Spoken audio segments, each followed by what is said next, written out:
To be good afternoon soon. Sorry for running so late. I am here to introduce Subharthi Guha. He is an architect and urban planner with an experience of design across 15 countries and over 30 projects. He has founded the innovative practice conceptSG in 2006 and works as a lead designer at Zaha Hadid Architect since 2010, prior to which he had worked in the office of Charles Correa. His range of experience is across scales of city planning, rural development, public buildings, high end private dwellings, facades, and furniture. He has taught and lectured worldwide in institutes such as AA London, Washington State University, Savannah College of Art, SEPT Ahmedabad, and there are many more. So I would now hand over the mic to Subharthi before any further delay, and let's hear it from him. Welcome, Subharthi. It's good to see all of you, by the way.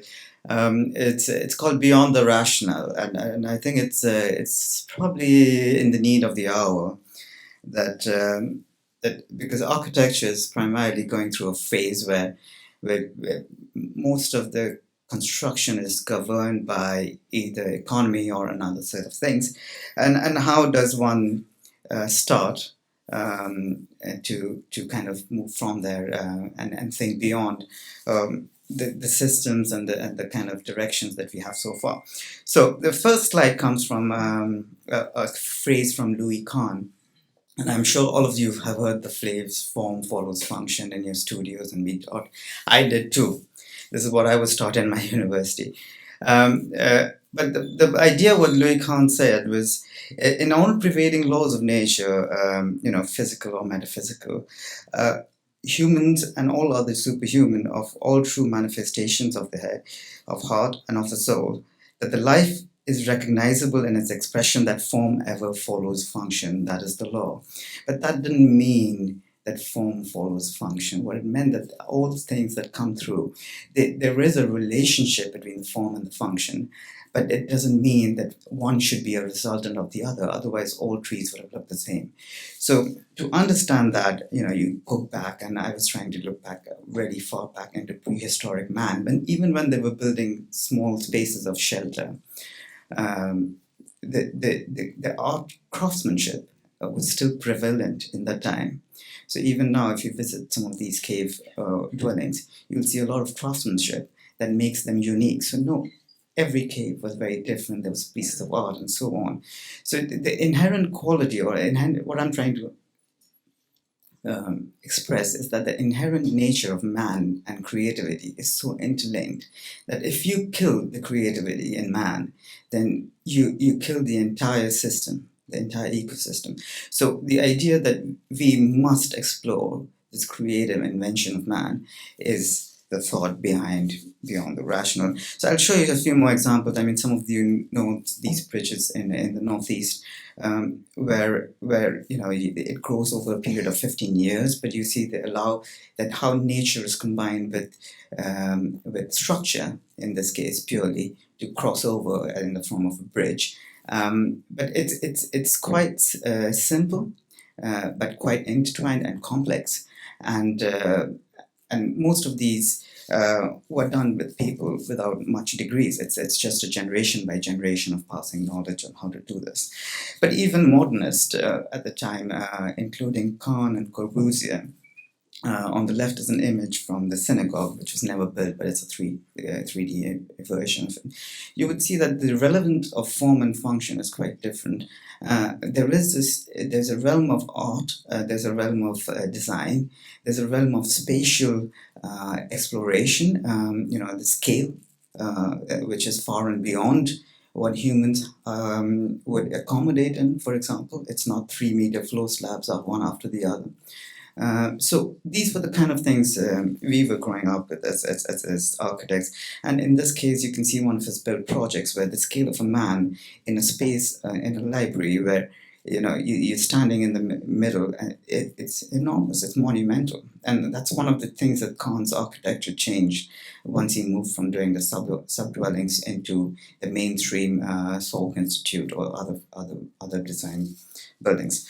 So moving on, I will show you, this lecture is going to comprise of such buildings where they are expressive in nature, and half of the lecture is going to be about the work, latest work of Zahadi that I've been on, and the rest of the other half would be some of my own projects. And we'll look through some of these buildings very quickly and what it takes to build them. Because I think constructability of and how you achieve that is also quite important. So this office started long ago with Zaha trying to explore the supermattis artwork and kind of recomposing it in her own way. Initially, it was extreme copies of Malevich's designs, but kind of progressed a bit more into different scales and even going forward into something like a city scale. So now here is a sketch of London, but it's quite exploratory. These are not art forms. They were at the time used to test what was possible through different techniques, and some of them even included photocopying and remultiplicating, and it was about multiplicity. Moving on to so that was the start, and now I'm going to go to our new projects. We're going to go through 3 or 4 new projects that we're doing in the office, which are going to finish. So I'll show you the first one. It's a video. Hopefully this will work.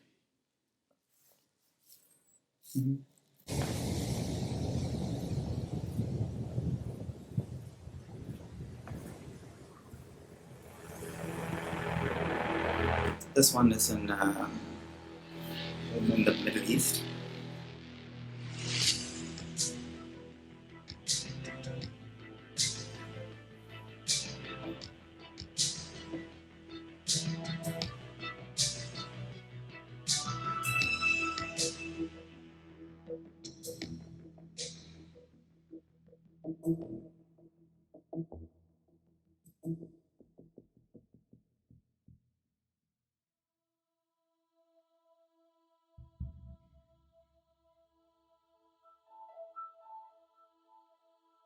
So this is a office building.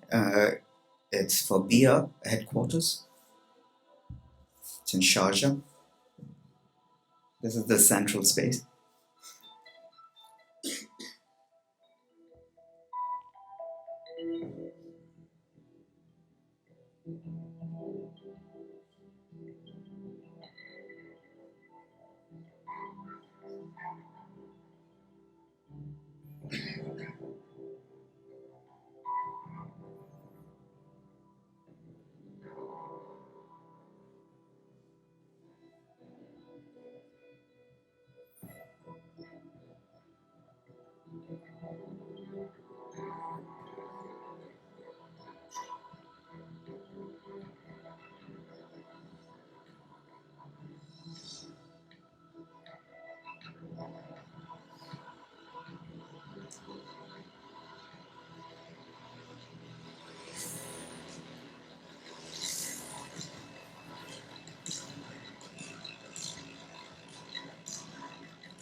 So that's the overall image of the building from the outside.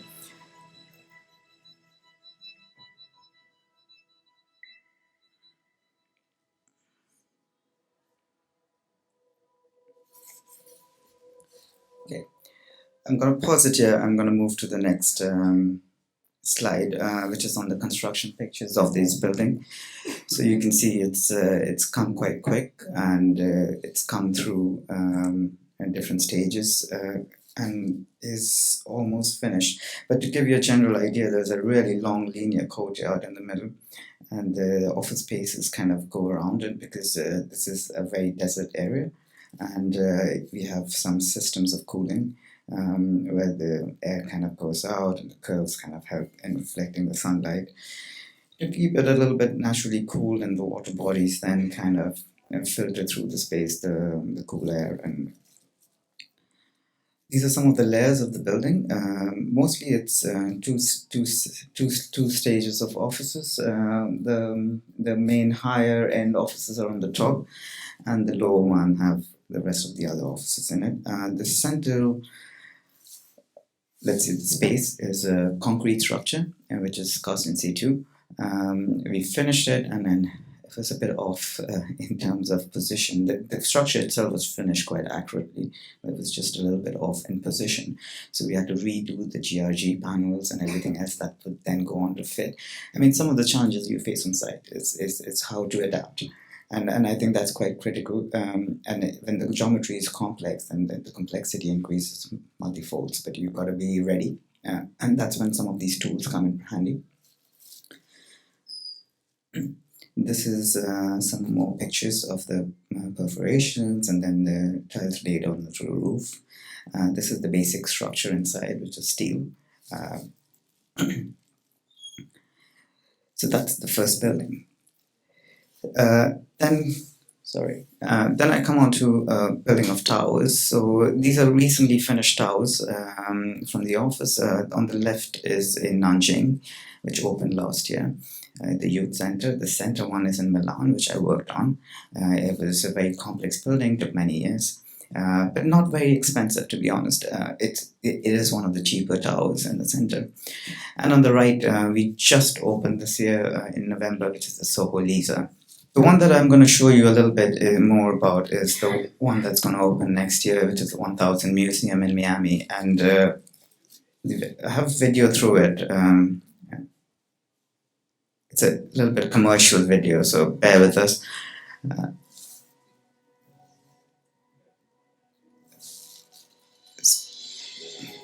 So when we started this building, so I said that Miami is filled with a lot of tall buildings and stuff. So there is a lot of energy, but it doesn't reflect in the buildings.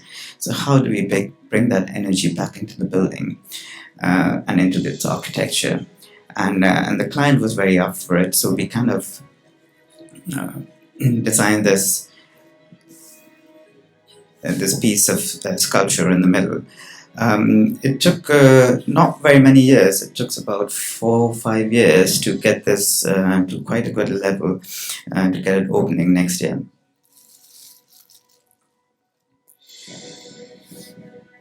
So these are some of the because it's all residential, so obviously this video is targeted towards the selling of the residences. But you can see the balconies are in the corner, so it opens up the view towards the sea. And of course, there's views from into other sides. So, yeah, there's a corner balcony that gives you a much more wider angle view than what you would get in a straight balcony.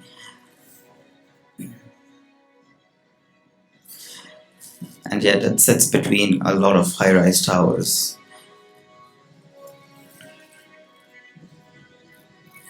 There's a roof level where you have the amenities, and the lower levels are parking. And this is the rooftop. It's a bar and a space where it's for the residences. There's also a helipad, if you have one.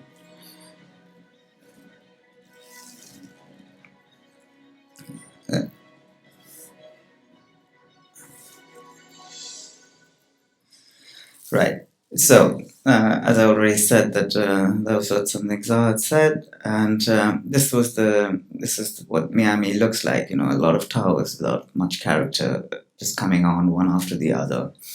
You couldn't recognize one from the other. So that's why this idea of the sculpture came in, and we wanted to make this solid tower, but sculpt a little bit out.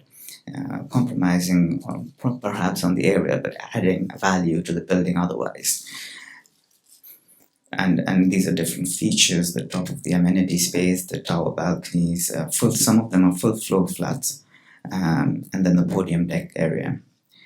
And then you look at the composition of the tower. You can see that there are 4 into townhouse units, then 70 half floor units, and then 8 full floor units, and then a penthouse. This is what the structure looks like.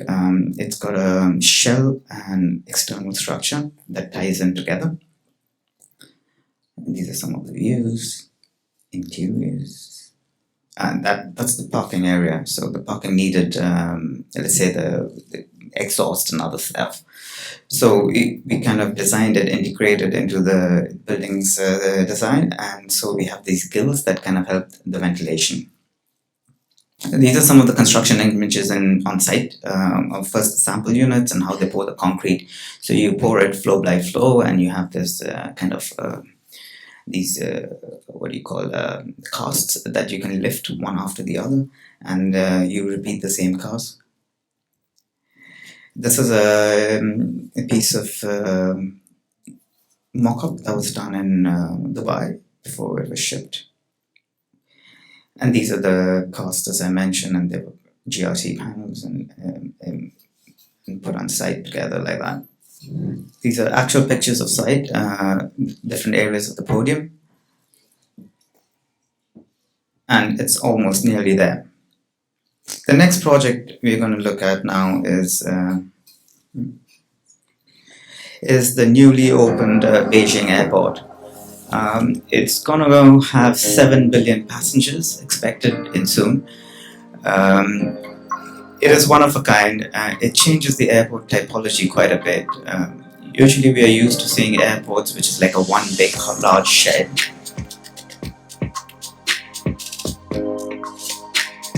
So usually airports are one large shed, but in this case it's stratified in different levels. So arrival, departure, shopping, and leaving people come in.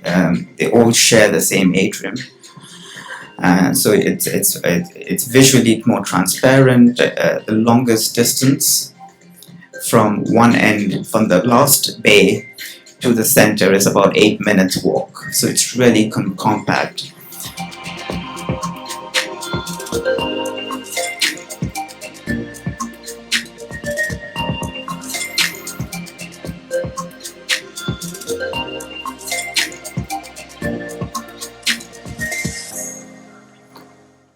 So this video was made after the thing was built, so that's all.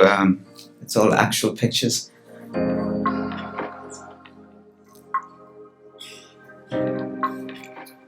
These are the central light wells that bring in the light that you share with all the areas, arrival, departure, and everything.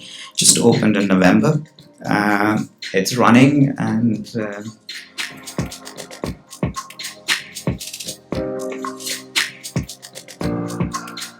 as you can see that you can at any level you can look through the entire areas of the airport, and the visual sight of it that you can look through about 100-200 meters straight up is quite interesting. There's a central area.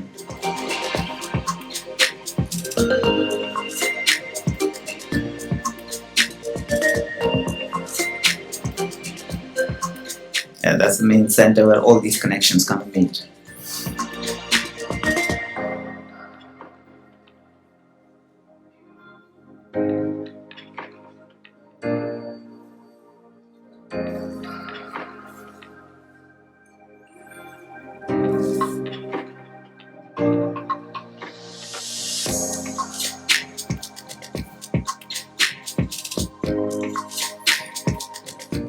You've got a few bridges going across at the upper level, and then you have the shopping here.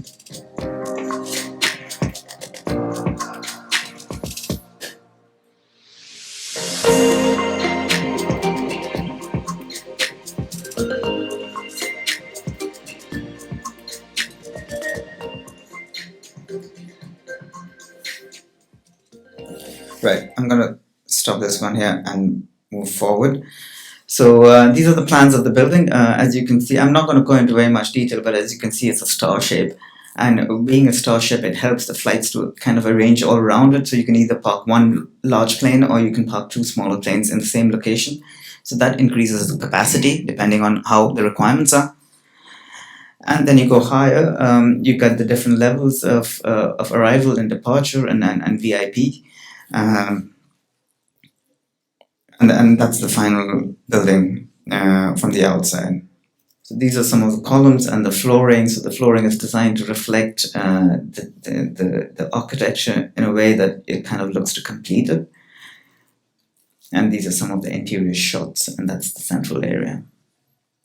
I'll run through this project quickly. It's something I worked on in Riyadh. It's a train station, and that's also going to be completed next year.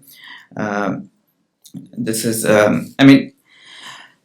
Riyadh did an entire metro system, just like Delhi did.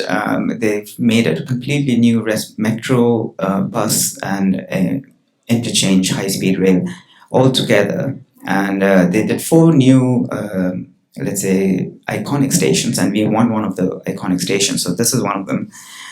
And this is the kind of architecture we're aiming to produce.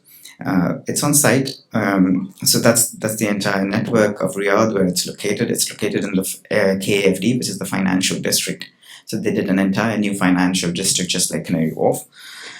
And the metro station was an afterthought, and it was put on the 2 pockets on one side. And we basically had a very tight space to deal with, and they wanted an interchange. So the airport line comes in, and then you change into the metro interchange station, and they wanted to fit it all on that site. So the concept started very simply by taking what was possible and to maximize the upper half. So you see all this bulge. So the station kind of bulges out. The programs were quite demanding. So that's the cross-stroke of the station. So you've got 2 levels of metros. In between the 2 levels of metros, you've got a concourse level, and you enter at the ground level. So it's very simple, 4 levels. But we wanted to make the space better. So instead of putting 4 different levels of slabs, we kind of only put slabs or decking where we needed people to walk on. Everything else is left empty. So through the stations, you come across places where you can see through the entire thing. You can see through the roof. If you're trying on the elevator, you can, because it's so tight and the programs were so demanding. So you had to make more space, more breathable space for people, even though you can't access them. They're like triple height spaces, double height spaces, but it makes it look grand. And that was quite hard to achieve. And I think that was the key to this interiors of this building. So you see, every now and then you'll get a roof somewhere, but then you come across, let's say for your example here, when you're on the lift, you can see through the entire concourse and the lower level. Or if you're arriving at an up level, these are some of the construction pictures on site at the moment. And you can see the whole shape coming up. From the top, this is where the airport line would be. You're looking down the picture on the left. And these are the facade coming up. So the facade had a smaller purchase because it's in a really hot climate. So you want to reduce the amount of glazing, but you also want to have a lot of light filtering in. So these are some more pictures of the station. This is my new project that's coming up in Macau. I'm going to show you a brief. It's 2 towers. It's inspired from origami techniques. And there are 2 towers, 2 hotel towers, and then a water park. Day, night view, and interior, they've got a pool and stuff like that. That's the entrance. Right, so now we're moving on to some of my own work, which is in and around Delhi, some of them, which might interest you. My company is called conceptSG, and it's been running slowly for the last 15 years. We've been progressing. We try and do very innovative work. We don't do a lot of commercial work, but that's how we've kept it. This would probably give you a glimpse of what we do, of one of the projects. We look for the constant inspiration in nature, studying the continuity of its curves and the complexity of its surfaces. Translating such forms into buildings is a challenge.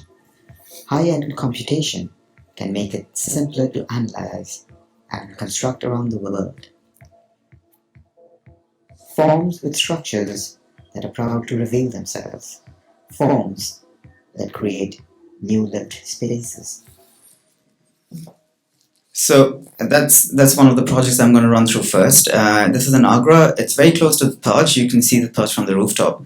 And we were asked by the client to have this existing building that he had. And he said, we want to redo the suburb. It's been running for 20 years. How do we make a difference where tons of new hotels have come up? So they called us in and they said that, okay, what can you do? They gave us a really small budget. And we said, okay, nothing can be done in that. So we ignored it. And we decided to do what we thought was right. One of the things that was needed and what is great about the Taj is that when you come in, you're kind of shunned out from the rest of the disturbance of the city. You just focus on one thing. So we said that was missing. So we said, okay, we'll do our own version in whatever little cramped space we have. So we kind of looked through. So that would have been the difference. So this one is not yet built, the bottom area. Other parts have been built. And then we are looking out, what you want to look out as, and towards the city, it's not very pretty. So we thought we'd add something in the middle that kind of filters and it helps you shade a little bit, and you can sit there. This part was interesting because they had this existing rooftop, and the vertical walls that you see there are toilet shafts. So we couldn't destroy them, so we had to keep them. So we kind of took that on. And then we looked at what was missing on the rooftop. There's a lot of hardscape these days. It's all about walls, and so we thought it'd be better to get in some soft landscape up on top. So this was our proposal in the beginning. So we proposed a canopy, which would be like a restaurant, and then we'll be having some deck space. But we kind of pushed the client to have some more open space so people can come in and ponder. And they agreed. How expensive flow plates are these days, but it was good to convince them to agree to keep an open space, and it worked out actually.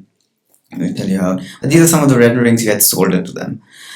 Then we chose the material. We kind of demolished parts of the shafts that we didn't like. We rerouted the things, and we started producing something like this, where it came into life. And this is a material called cotton steel, so it changes color. So as soon as you put it on, it on reaction with air and water, it changes color. And this is, the wildlife is not there yet when the pictures were taken, but this was the condition last year, January. And then since then it's been starting to work very well, and this is the rooftop being built and ready, and you can kind of walk down. So upper level is the deck where you can sit and you can drink and eat, and you look one way towards the city, and the other way you look is towards the Taj. And so it's quite a nice area. Now this good winter's day, it's really packed and busy. I recommend if you're going to Agra, you can have a look. Yeah, so these are some of the pictures. We even did bar counters, and this is a night view. We even worked on furniture, so all the furnitures there are designed by us, and you can see them in place. So they're very different, and always meant to go together with the design. And then we did other areas like the shaft areas, the pool table, private areas, and on the left bottom picture, I think you can see the Taj in the distance. And it was quite packed when I went there last year. Then came the main bit, which was the canopy, and it was hard to build, and of course it was very challenging, but the client was sold, the Fern group of hotels was sold. This is what we sold them. They said, yeah, we want it. So we said, okay, how do you get there? And there were a lot of examples abroad that we looked at, how to do frame structure. I mean, initially we wanted to do it with fabric, but fabric couldn't have perforation. So we looked at a lot of frame structures and wood and other things. And these are the kind of exercises and computation we had done at the time to make sure that all beam lengths were correct. Because when you're building on existing structures, it's a bit more complex. So your columns may be a little bit shifted and not as per drawing. So we had to come up with a system that was flexible. So we had a script going, and then the idea was to have the heavy beams. So you see the heavy beams are all on top, and all these heavy beams. And to give you an example, that this beam there, oh, you can't see my pointer, but okay. So the red one there, the red big ones, they're about 11 meters span. The entire length is about 30 meters. That you can't. I mean, it's hard to tell on pictures, but it's actually quite big.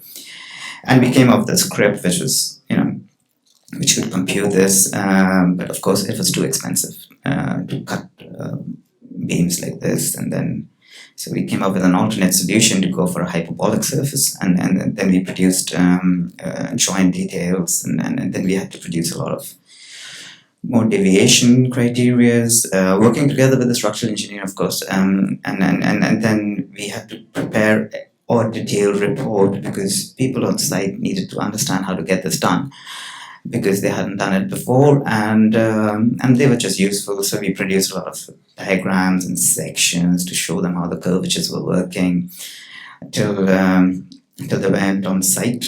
and they had to fabricate the joint off-site, but the rest, everything had to be fabricated on-site because the cranes couldn't reach there, and the cost of a large crane would have been really expensive for the project.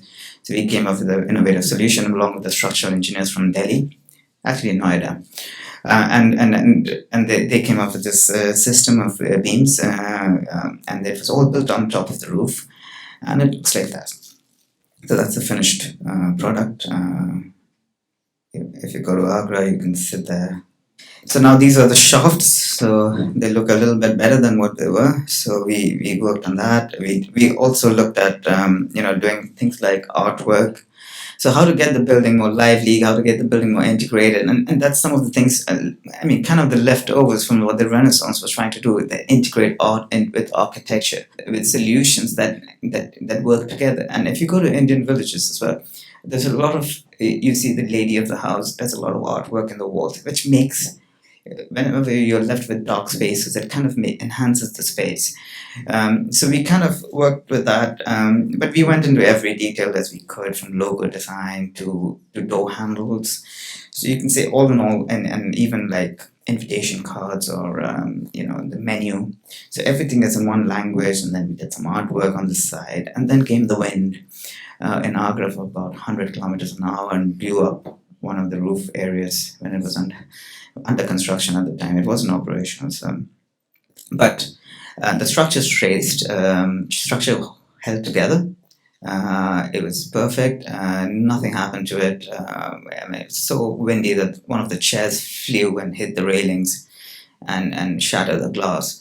But this was to tell you that even large spans, like 11 meters and an overall composition of 30 meters by 8 meters, 10 meters can stand depending on how you design the structure. So good lesson for us. Some more pictures to finish up. The furniture here was not done by us. And that's it. Now I'm going to move to a project in Delhi. Some of you might know where this is. It's in Mandir Marg. It's called the Delhi Kali Bari. It's close to Gold Khana. And you go across, and on the right it's Birla Mandir, on the left it's the Kali Bari.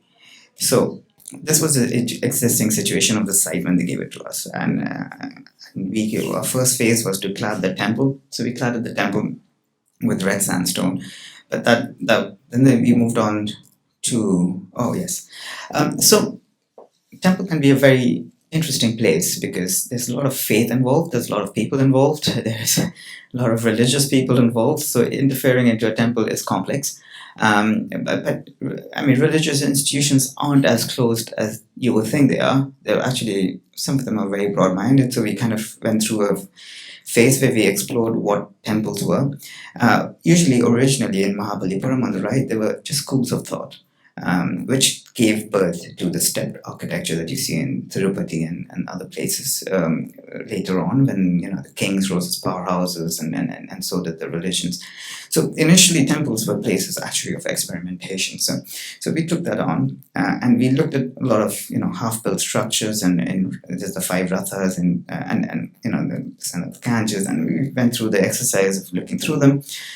I went there, and then we created a narrative. We said what this place lacks is a narrative. So we said, okay, we're going to put a sculpture there that signifies birth, and then the karma, which was the Kali used in the middle, which was already existing, and then we put. So there had a lot of people's name who donated after the death. People who donated money to the organization, and their names were all over the place. So we said we do a sculpture signifying the memorial, and then on the other side, the blue one is the new build, and the bottom one we didn't touch. So we were going to do these two, extreme left building and the blue one. So we created a proposal, and this was way back in 2008. So we did that. We kept the stage. You can see the Durga stage and this dining hall, and there were lots of rooms in the back. This is how it looks from the temple looking outwards. This is from the road looking into the dining hall, and then there are rooms behind. This is the final product. It's built now. We're still working on this. I don't know how. After 12 years, we're doing completion, and now we're going to do the other building. But you see the integration of artwork into the building. But one of the things I want to highlight here is the break away from the traditional norms of windows and doors. So you don't see any windows, you don't see any doors, and one of the first things that people ask me is, where do we enter the building? And it's quite interesting, and I'm not going to tell you where. So you find out when you get there. But this is construction on site. It was supposed to be built in exposed concrete. So we put it had to be built at night because they wouldn't let trucks in central zone of Delhi. We have a passive cooling system, so the lower windows are on one side that comes through the shaded areas, and then the central thing is like a chimney that exhausts the air. This is on-site construction, the artwork in the middle, and these are the finished pictures. Very simple details, very neat. Then I'm going to move on to another building which was not built, but it was a house that came from linearity and the idea of lines intersecting. There's some of the other works we do. It's kind of an interesting space. So the problem was here that, in Delhi, this father and son who wants floors, who wants apartments on different floors. And they put a floor slab and you never talk to each other. So we said we're going to make this central staircase as the area. So the staircase comes in the middle and the living rooms were on the opposite sides. So you could actually visually see each other. I mean, if they fought after that, is their problem. But we try and make, as architects, as much as possible. So, when you look through the central atrium, the entrance doors are on either sides. And you enter the flats on different areas. And then this is one side of the living room, and then you have a window that you could look through and look at the window of the other one. Some other projects that we have done is this is one in Faridabad. It's a marble showroom to display and an office in this level. This one is in London. It's a Mina cosmetic showroom that we did a wall for. Some furnitures. Then we did a proposal for the National War Museum. We lost. But I thought it's a nice building to show anyway because it deals with a very passive system of chimneys again, but it works on the principle of kind of like a earth air tunnel would do, that they've got water on one side and then the air flows through the basement and comes out as chimneys. But this is the central space. And we looked through what was common in Delhi at the time, through all the eras of architecture that Delhi had seen, which was, I think, 7. Is red sandstone. So we said we'll give a new meaning to that red sandstone, and we do these chimneys, which would help the water, the air come out. So it works like, these are some of the images from Sindh, and this is how it worked. It's like the chimney is on one side, and because of the air direction, it pulls the air out, and it brings air from the bottom, and that's how we would cool this whole thing. So we had good ideas, but of course we didn't win. We just got a special mention from one of the architects, and that's it. And this is the auditorium and this. So yeah, so that's that one. And then we go a bit more crazy. In this case, one of the architect friend of mine who came up to me and said that we are doing a house, do you want to do a canopy? And I said, okay, we'll do that. So then we had this little space and this canopy, the red one is how much support we could get, and the blue area is what we could cantilever. Well, at that time, I was really inspired by Stephen Hawking, so we were reading a lot of his books, and I thought it would be really nice that if you were sitting under the canopy, which is in steps, and you looked up at this night sky and it's filled with stars, and this is in Hisar, so it's not Delhi pollution. So you looked up at the sky, and you saw these vortexes. So this is what we proposed. We proposed these vortexes.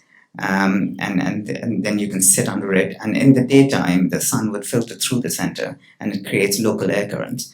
So and then they had a jacuzzi on the rooftop, so they liked jacuzzi. So, and this was going to be a party space, so we said, okay, fine, you can sit under the jacuzzi, you can get some sun in the winters. If you didn't want it, you could be in the jacuzzi in the rain because it's wet all the time. Anyway, I'm going to fish with the last building of mine, which is recently finished this October. We entered an international competition in South Korea, and we came third. We didn't win it, but we were the only international firm outside Korea to be in the shortlist of 5. So there's a train station. It's to an existing station, and this is in Jeonju. And you can see that the existing station is at the back. The Korean architectural language is very simple. It comes from China as well. That the roof is very complex. It's filled with double curvatures, and it's double curvature meets double curvature. So there's double interactions. And it comes from the language of mountains, because they want to see a series of roofs as mountains, and then music.